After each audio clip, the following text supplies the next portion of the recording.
Je suis Clémentine Thiebaud, je suis journaliste, directrice de collection et l'autrice d'un livre qui me vaut ma présence ici aujourd'hui, dans ce sous-sol jaune, qui s'appelle « En votre intime conviction », qui est paru chez Robert Laffont, qui est un récit journalistique racontant mon expérience de juré à un procès d'assises.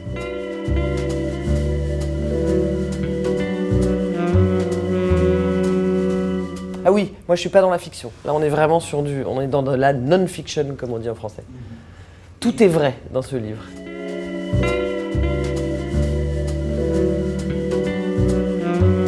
Ce livre, il est né, comme souvent, d'une rencontre avec une éditrice et d'un projet qui a pris corps.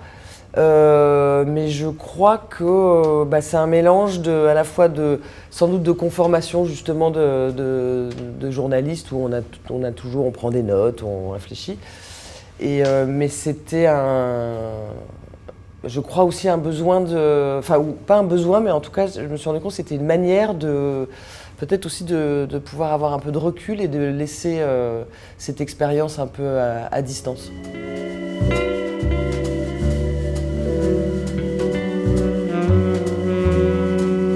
L'idée, c'est un récit en immersion, donc vous m'accompagnez du moment où je reçois cette convocation de la justice, m'informant que j'ai été donc désignée par le sort, comme le dit la justice dans son langage très fleuri, et jusqu'à toutes les étapes et jusqu'au moment où mon nom est appelé et je prends ma place de juré dans ce procès. Donc c'est à la fois le quotidien, la réalité de ce qu'est un procès d'assises, avec en fil rouge donc cette affaire qu'on est amené à juger, et puis en faisant des ponts sur d'autres affaires, les grandes figures des assises, les avocats, les accusés, les chroniqueurs judiciaires, etc., etc.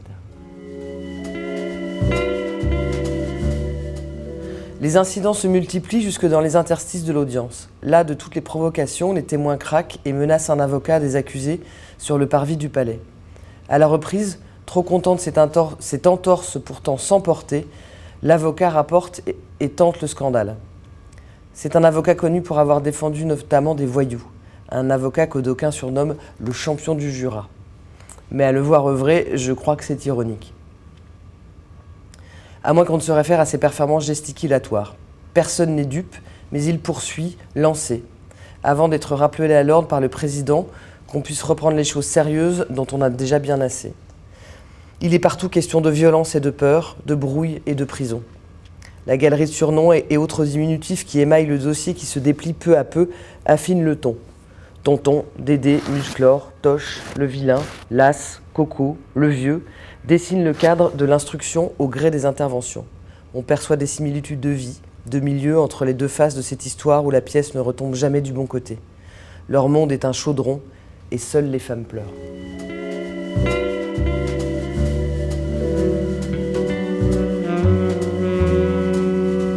Oui, alors j'y ai pensé. Je suis dans la phase des recherches.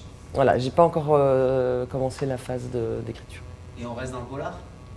On reste dans le polar et on reste dans la non-fiction. Donc ça sera encore une enquête journalistique.